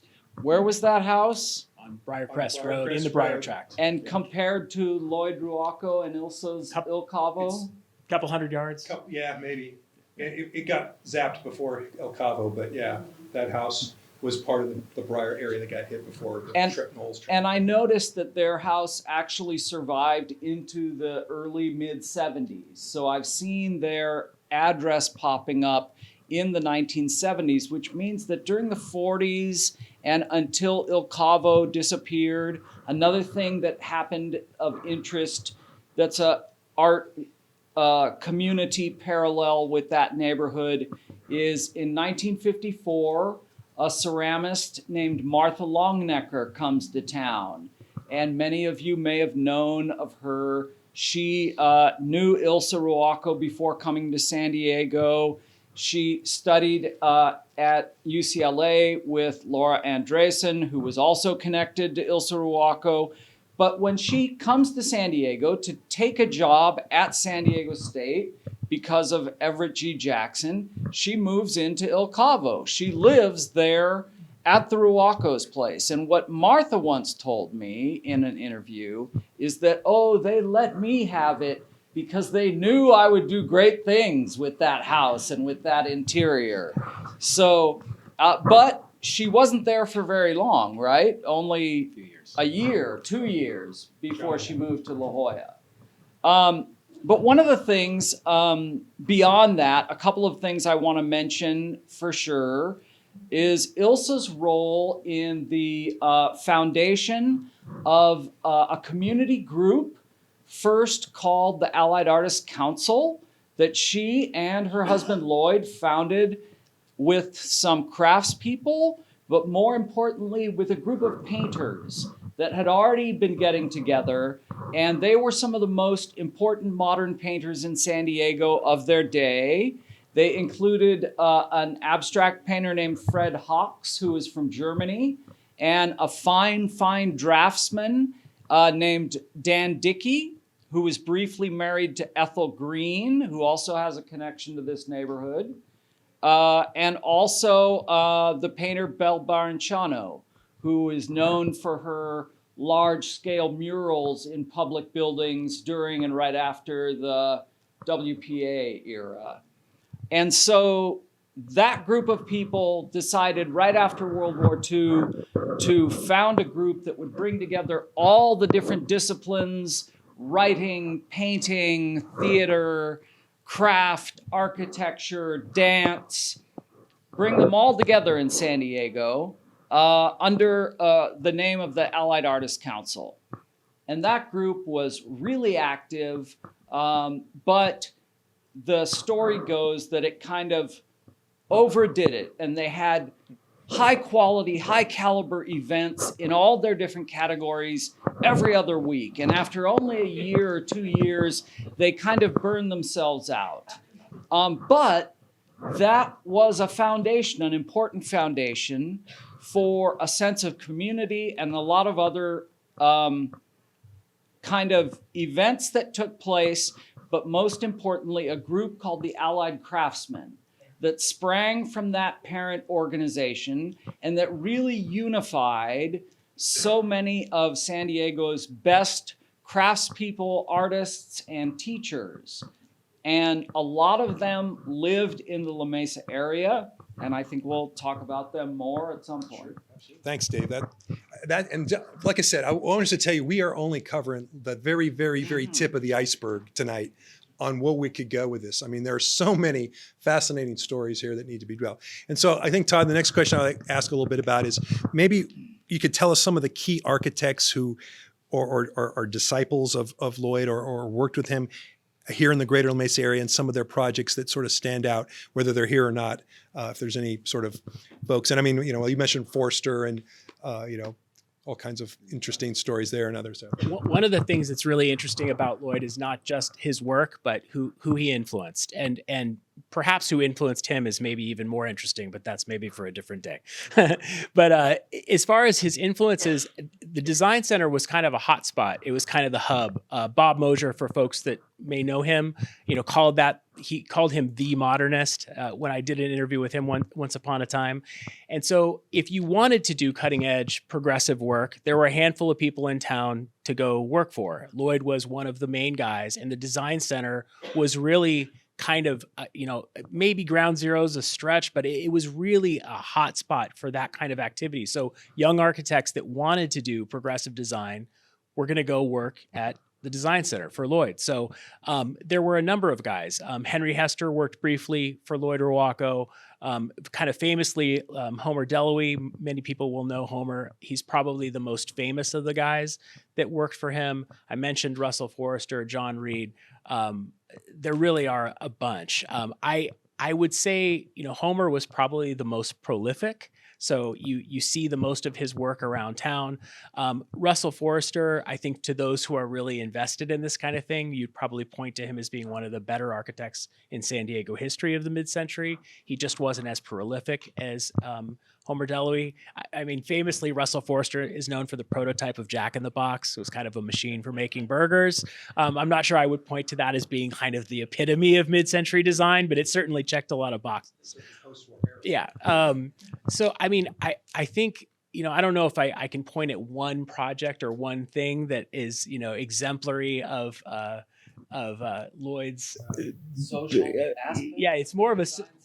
Yeah, it's really the social aspect of the Design Center. It's the influence, and it's actually part of the story. It's like to think of him as just an architect really misses so much of the story. That's why it's great that Dave's here and we're talking about art, because that was a huge piece of his legacy. Was he wanted to create something better than just structure. In fact, he wasn't that interested in structure. He used to actually say, the greatest building I can design is the one that you basically don't notice is there. And if you go to his houses, so some of these images, and stand in these places, the house is not going to strike you as being terribly impressive. What will strike you is that you're paying attention to everything other than the house. The view from the house, the wind, the shadows, the trees, the landscape, perhaps the art.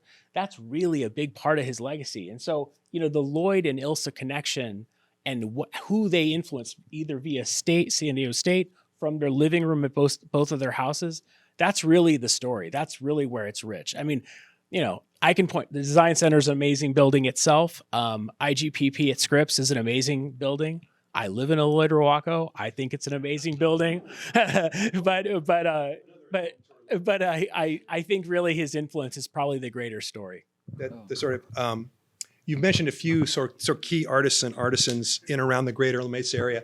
The slide there we've thrown up there, and these folks aren't all professors. I mean, we have some high school teachers, we have some housewives, we have some folks who but they all had their sort of expertise, and really the allied craftsmen. Maybe I don't know. Is there some maybe a little talk, maybe a little bit on some of that? Yeah. So allied craftsmen are a really good way to sort of just a first lens or a first way to look at some of the local La Mesa prominent artists and craftspeople.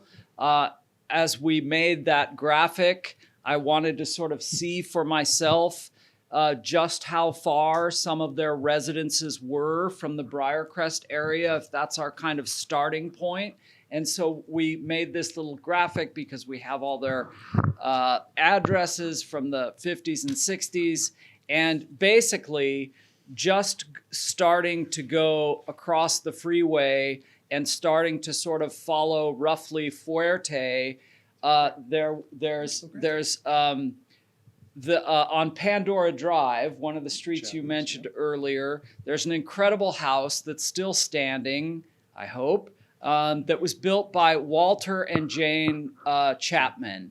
They built the house themselves. They had to work with an engineer, but they were an incredible sort of all-around design couple.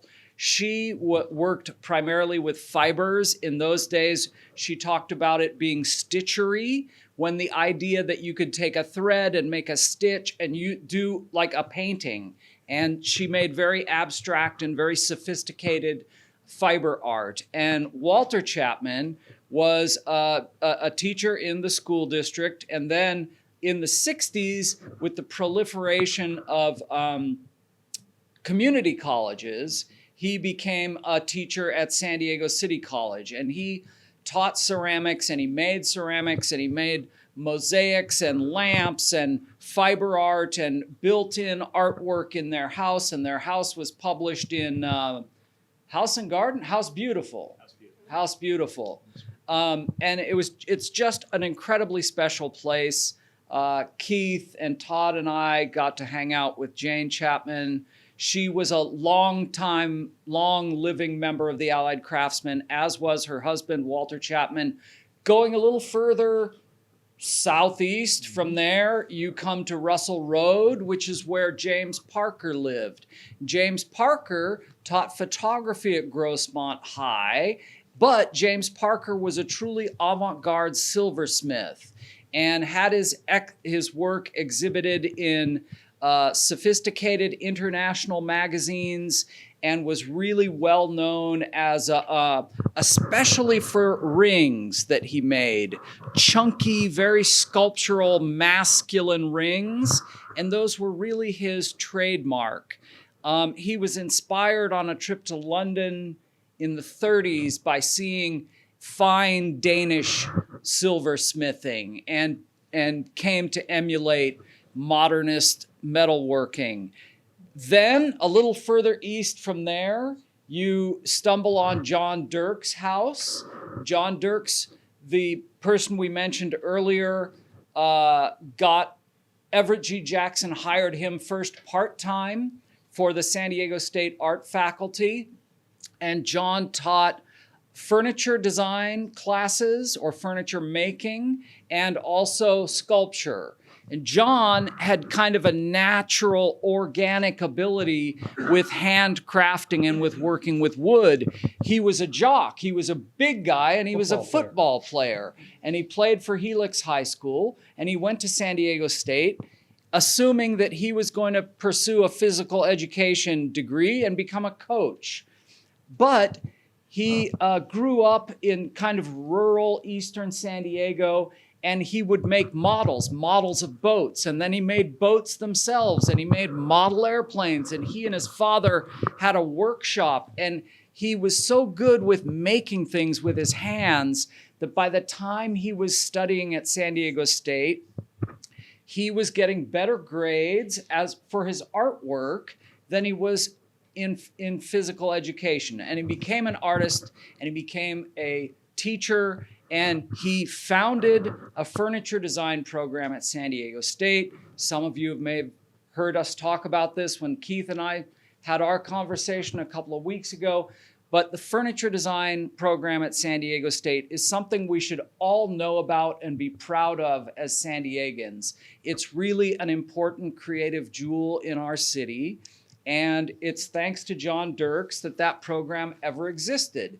He and Ilsa, he also told me at different times, both were very interested in promoting what they thought of in the 40s as a Bauhaus approach to art and to teaching, which was something that lots of schools were doing at that time.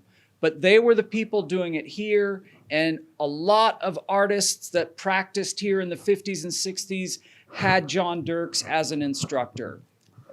I just went to a memorial service for a really great longtime San Diego teacher and jewelry maker. Her name was Mona Trunkfield. And she told me with relish one time about she was going for an art teaching degree, and she had John Dirks, and she didn't know anything about any of this stuff. And the assignment in his class was to make a great big hi-fi cabinet. And she told me she had a whale of a time at about 19 years old working with these tools, making a great big hi-fi cabinet. Anyways, we were friends and admired John Dirks greatly, and I could talk more about him. But instead, I think I skipped, geographically speaking, Eve Gulick. Yes. And Eve Gulick was incredibly important, another early member of the Allied Craftsmen. She was a terrific weaver. She had studied at Mills College in the Bay Area. She knew her modern art inside out. Her husband was Dr. Sidney Gulick, who also taught at San Diego State. Half of these people either taught at San Diego State or at Grossmont. And Eve Gulick took incredible awards because the level of her abilities and craftspersonship while weaving was just extraordinary. She didn't really sell her work. Much of her work wound up with the Mingay. She was a great friend of Martha Longenecker. Martha Longenecker saw how important her work was. She had a one-person show there, I think in the 80s or early 90s. And she's been gone for a long, long time, but she was a really important early founder of the Allied Craftsmen as well. There are so many more. I want to mention very quickly some painters, a couple of very important to the 60s painting scene in San Diego. Marge Hyde was a local painter who also taught at Grossmont High. And then when Grossmont College came into being, she was the head of the art department there and an incredibly detailed draftsperson as well. And right around the corner from her, I know they were good friends, was another member of the Allied Craftsmen who worked with ceramics. Her name was Carol Lebec. And both of them lived literally, they could throw a pebble from one's house to the other just on Stanford. And Carol Lebec brought the ceramics department to Grossmont College and was another long-term member of the Allied Craftsmen. But Carol had a really kind of a postmodern style, so that the ceramics that she made were as different as night and day from the ceramics that Martha Longenecker or Ilsa Ruocco had made. She worked with luster glazes and decals and strange combinations of things. And she was making contemporary postmodern art, and it just happened to be with clay. So she's kind of taking all the ideas of the vessel and the glaze and the things that we associate with clay, its traditions, and turning them on their head. And I could go on, but that's Awesome. that's No, enough. Dave, and we will have you go on some more sometime. Yeah, and of course, and it's so funny when they look at those addresses, and then just later, Carol moved to Russell Road, and we'll have to figure out if that's connected to James or not. But anyway, wonderful. I mean, and the other thing I think about that, yeah, see, so. The other thing you have to think about is when I look at these lists in it is how many of not only these great artists, but their spouses were also involved either in art or design or music and performance. You really saw this connection between those. So when you'll see some of those things up there, it doesn't just mention Russell Forster, it mentions his wife Mary as well. I think we're going to go into sort of maybe any sort of humorous or memorable stories that either of you have. And I like to say the ultimate first sort of design power couple in San Diego, Lloyd and Ilsa, right? Art and architecture, both top-notch professionals, spouse as well. But any sort of memorable or humorous stories associated with them and their relationship? Anything? That is a good story. Oh, it timed out nicely, didn't it? That's a fun little story. High schooler. Yeah. One of the things that I always want to say about Lloyd is, again, he gets kind of caught up in the mid-century piece, and that's because that's where his career was really at its peak. But when you hear about the Homer DeLuise or some of these other guys, they were actually like 20 plus years his junior. Lloyd was doing architecture in the 20s. So when we're saying mid-century, 20s doesn't quite make the mid-century cutoff, at least not in my mind. And he started really early. And the story goes, and it's kind of interesting, that he entered a competition as a senior in high school. And the competition was to design a model home. I believe, I'm going to maybe get this wrong a little bit, I think it was Kensington Heights. So in Kensington Heights, they had an open competition, and they advertised it in the paper, and they asked people to give us your best shot at what you think the perfect model home in Kensington Heights should look like. And so 17, 18-year-old Lloyd Ruocco did his plan. And ultimately, these were all turned in, and there was a series of judges. Richard Ruocco, who did, the amphitheater at Mount Helix and a number of other wonderful buildings in town, was one of the judges. And they picked, and I'm going to forget her name, but she was a local woman who had designed this house, and she got first prize. But interestingly, I believe she worked for Richard Ruocco. The story is that it's actually a plant, and that the whole thing was a PR stunt in the Kensington Heights real estate. Yeah. Ruocco was the architectural design reviewer for the whole thing. Yes. And so the story was that it was a plant. There's actually no right. So it's basically his own drawing. But Ruocco gets something out of this besides. Yeah. PR. So they essentially are totally impressed by this Lloyd Pietrantonio Ruocco's design as a 17-year-old, and he gets a job working for Ruocco. So his architectural career started in high school, and just driving it right back to La Mesa. This would have been around the time the amphitheater that Jim was talking about was designed. So that would have been on the boards when he started working with Ruocco. So he actually did work professionally as an architect before he was even out of high school. And there's some other great stories that actually go with his dad marching into Ruocco's office and saying, what are your plans for my son, et cetera, et cetera. And he did ultimately end up going actually 1 year at San Diego State, working with Lillian Rice, who also worked for Richard Ruocco, and then later it went up to Cal, and I think he actually went up to Cal in 27. Some of the slides are up there, but I always find that to be kind of an interesting story. Perhaps another one is some people don't know that his father, Rafael Ruocco, owned a ranch out in the Santee area, which was notable, one, because he was busted for making wine during Prohibition. And this is kind of the ranch that, it's the ranch that Lloyd grew up on. Another interesting story, just as long as we're talking about El Cabo, since Dave brought up full frontal male nudity in his presentation earlier, is I often hear stories. I often hear stories about gatherings at El Cabo from like the 40s, and one of the things I always hear is often Lloyd and Ilsa were nude or topless. So I'm sure this is like a bohemian art thing, but I just, in the 1940s, that must have been pretty crazy, pretty swinging place. So there's my funny stories. No. I wish I really wish I did. I don't. I have a very boring story, and it's not even funny, but it's an example of the kind of community building and the social progressiveness and the efforts of the Ruoccos with San Diego State and the Allied Artists Council. And so in a book that we put out for an exhibition 10 years ago at Mingay called San Diego Craft Revolution, I put this story down, and it's really evocative for me and illustrative. So for the very first exhibition put on by the craft section of the Allied Artists Council in 1947, before the Allied craftsmen are even a thing, it's the whole group, and they have a couple of rooms at San Diego State College, and they put on a great big exhibition. And part of that exhibition is devoted to, and this is only 1947, part of the exhibition is devoted to the case study program of Arts and Architecture magazine, which many of you might be familiar with as far as 1940s and 50s modernism.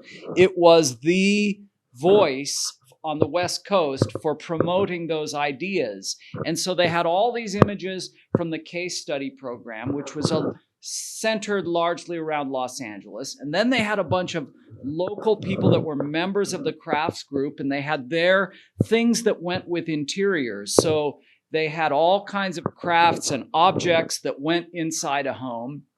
They had lectures. They had a Czechoslovakian modern architect named Jan Reiner that gave one talk. They had another slideshow about Frank Lloyd Wright and Taliesin that was given by a guy named Bruce Richards.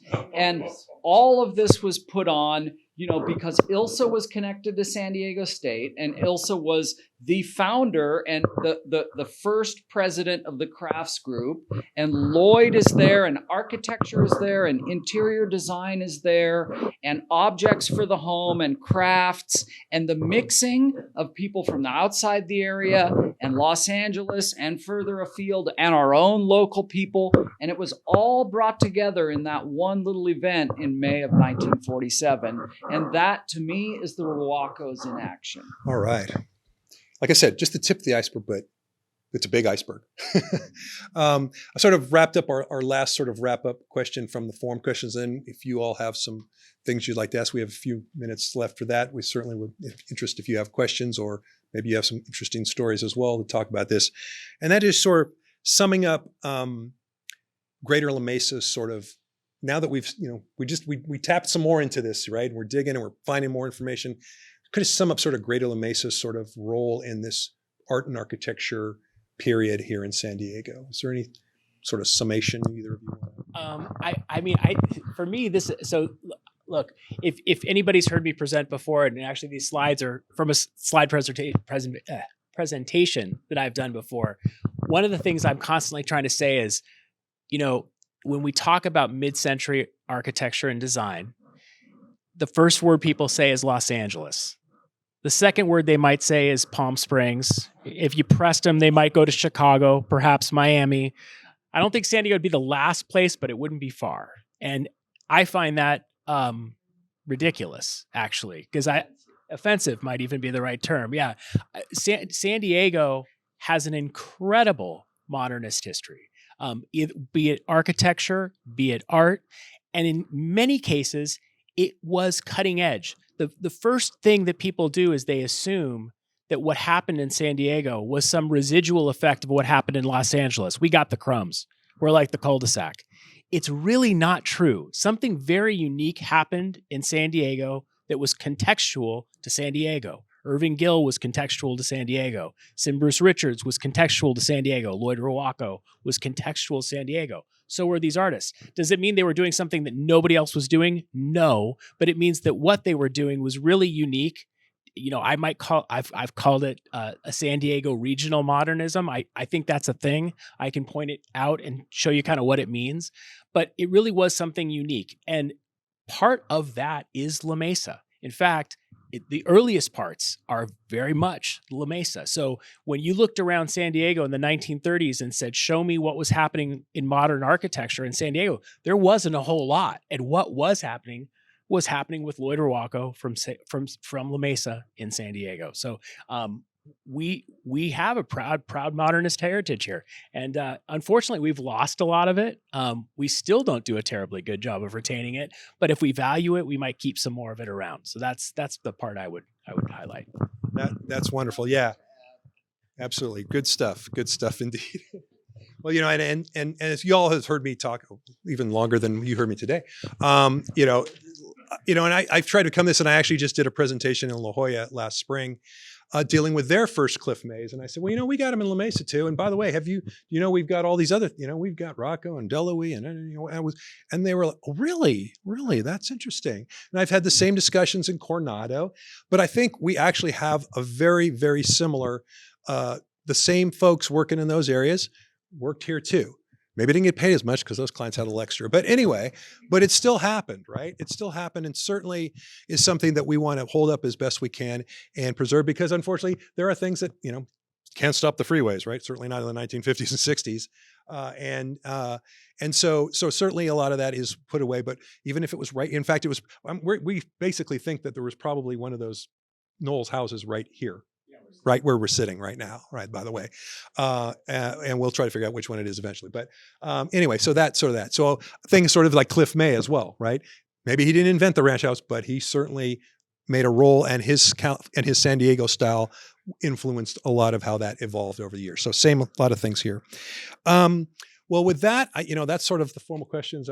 Do you have any questions? Have we worn you down? Are you ready? You got some story for us, or anybody questions? Please. The Allied Craftsmen, I remember all their exhibits. It was wonderful. Yeah. Did that keep on a little bit, or? Yes and no. I mean, the Allied Craftsmen still exist. Yeah. What happened, the reason you're not sure, is that towards the end of the 1970s, there was a director of the San Diego. So from 1946 or 47 up through 1979 or so, the reason everybody knew the Allied Craftsman name is because they had a big show every single year at the museum in Balboa Park. So they had a showcase that was in our best and largest venue for art in San Diego. And they also had a holiday show, which might have been in a different location, but having that anchor of they were in our museum in Balboa Park every single year. So you couldn't miss them if you were interested in that kind of thing. And it was one of these arguments where people said, oh, it was one of the biggest draws for the museum, right? And this is something that they're almost all gone now that were alive at that time. But for the people that were alive, they considered their nemesis to be one of the directors of the San Diego Museum of Art, whose name was Stephen Brezzo. And Stephen Brezzo brought some blockbuster shows in and cut out the Allied Craftsman show completely. So, I mean, they had a tradition of something like 40 years or 30 years, and it just killed them. And that's the reason that no one even knows if that group, they're still around, because they don't have a platform that they had, and that's part of our city's embracing of what you were talking about. It comes to a complicated thing in San Diego society where we don't seem to value or cherish or promote our own. Other questions? Patch Elementary, and I remember there was in the 60s, and there was a Lloyd Ruocco house on the corner right over here that my friend, I think, Paul Young lived in. I visited him one day. Good thing we're recording. Thank you for the lead. Thank you for the lead. It was so fascinating. Sorry that it's been demolished. Obviously, do you have any information on the house? Wakarusa and La Subida. Maybe. So what are the challenges here? So like I said, I estimate there may have been 12, and I have confirmed, which means I have a source that really puts that house there, who lived in it, what the address was. I have, I think, 4 or 5 of those. But in addition, I have about 5 that I have addresses, no homeowners' names, and I have not been able to confirm. So I know there were others that I don't know about. It may have been one of those. The other challenge here that Jim can probably spend 30 minutes telling you about, is that darn neighborhood has changed names and rerouted streets more than anything you can possibly imagine. I'm pretty good at doing that kind of sleuthing on the internet or researching old files. But when you have one address that's changed 3 or 4 times, it's really tough to figure out which house was there. But I will actually reference this audio, and I will see if I have it, and I will. Oh, I won't. Oh, I don't. Yeah. Yamada was one of my heroes, and there's actually one of the images in the slideshow is of the Wimmer and Yamada offices at the design center and you can see Dennis Otsuji, who's actually still a partner in that firm, in the image. So he did. Yeah. There's a great one of their landscapes on a Hester over in Mission Hills, but too many steps for us. We didn't buy it.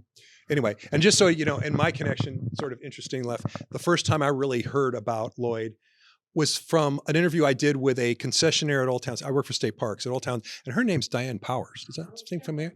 Diane was a design center grad and mentioned to me that both Lloyd and Ilsa were huge supporters of her and her work and her concepts on, what should we say, some really exciting, bright, and colorful interior design work that made her name as well as her business acumen. So, it continued on right up until the end. I think that she would, and we hadn't even talked about his C3 or the planning effort, right? I mean, that Lloyd created Century 3, which is still sort of San Diego's think tank planning group, right? So, why there's a Ruocco Park downtown is that group finally standing up. Somebody needs to put, Lloyd's name on this map, right? So just some things like that, we try to do our best and get this story out there. So any other questions, stories? Design Center alums, we even have some here in our audience. So Kurt Sherman, there he is. One of our preservation commissioners as well here in La Mesa. Hi, Kurt. Got anything for us or? Not really. Subtle. I worked with Ilsa primarily Mm-hmm. in the early 60s, and it was just a delight to work with her personally. She was quite a character, but I loved working with her. Yeah, fantastic. We hear that a lot when people who had the opportunity to run across them and be influenced by them. So we worn you down? We ready? All right. Well, we'll see. We'll figure about rescheduling more of the iceberg at some point. But I just want to thank you all for attending and sticking with us. And obviously, Todd and Dave, please. All right. And as you're hearing, there's so much more to learn. We're going to keep digging. We're going to keep trying to find all those facts and document it. We didn't talk about Ethel Green, and she's bought a house in 55. In 55, that was moved to Spring Valley. You saw some stuff there. That's the first one we know for sure that was one of his. She bought it, her and James Britton. We didn't get into James Britton, sort of the but he